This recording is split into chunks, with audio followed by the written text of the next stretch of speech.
과학에는 관찰과 실험만 있는 것이 아닙니다. 수많은 아이디어가 들어가 있습니다.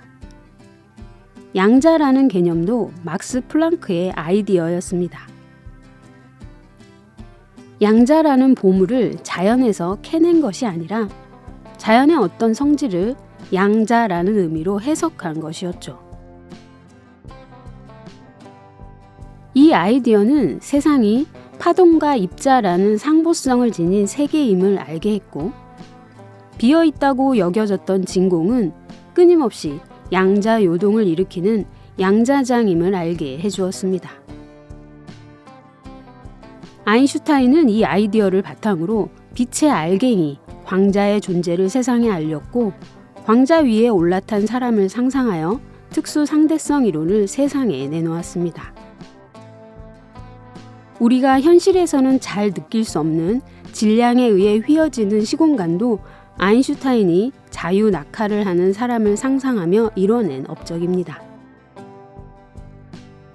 그리고 이 아이디어는 뉴턴이 말했던 것처럼 세계가 정해진 법칙에 의해 돌아가는 것이 아니라 인간의 이성으로는 닿을 수 없는 신묘한 방식으로 움직이는 것처럼 보이게 했습니다.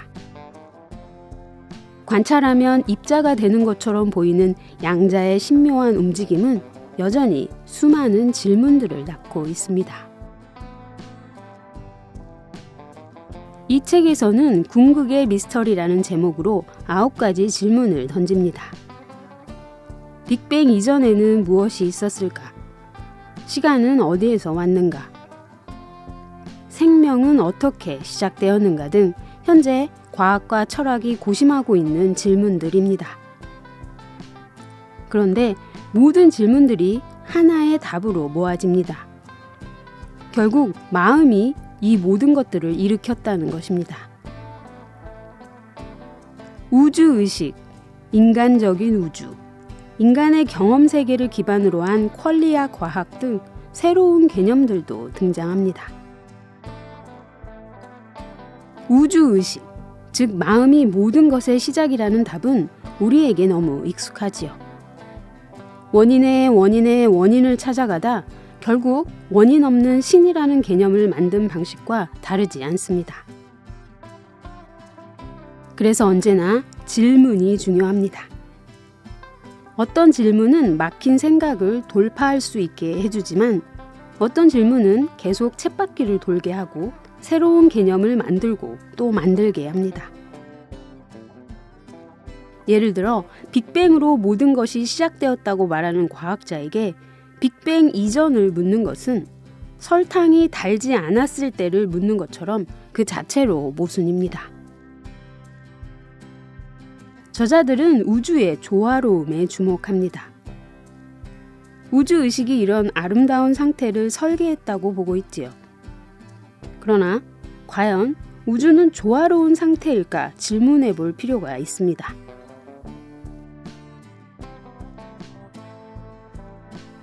현재 우리가 바라보는 우주가 조화롭다고 해서 누군가 이렇게 조화롭게 설계했다고 말할 수 있을까요?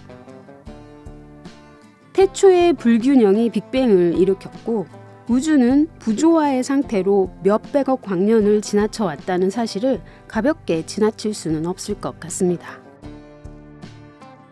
이 상태를 조화롭다고 판단하는 것은 인간의 감각일 뿐입니다.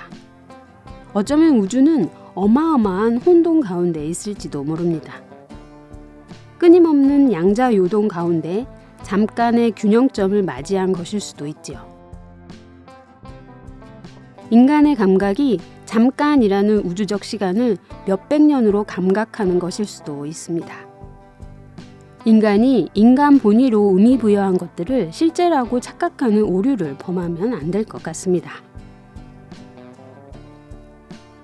이 책은 이처럼 여러 아이디어를 샘솟게 하는 재밌는 책입니다. 이런 질문들도 떠올랐습니다. 원자에 과연 마음이 있을까? 생각은 질량이 없는데 어떻게 신체에 영향을 미치는 것일까? 중성 미자처럼 질량이 0인 다른 입자들이 있는 것은 아닐까?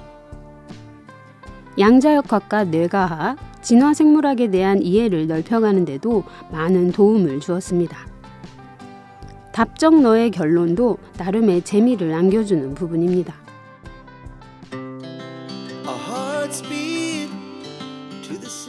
과학자와 철학자들이 양자 현상을 이해하려고 많은 노력을 기울이고 있습니다. 황당한 논리도 있고 설득되는 논리도 있지요. 과학자들이 아인슈타인처럼 끝까지 유령작용을 배제한 물리학을 추구했으면 하는 바람이 있습니다. 이원론으로 빠지지 않고 물질주의 일원론으로 양자역학의 실마리를 푸는 과학자, 철학자들의 책도 많이 나왔으면 좋겠습니다. 그것이 정답이냐 아니냐보다는 우주와 인간에 대한 다양한 관점들에 주목해서 책을 읽어봤으면 합니다.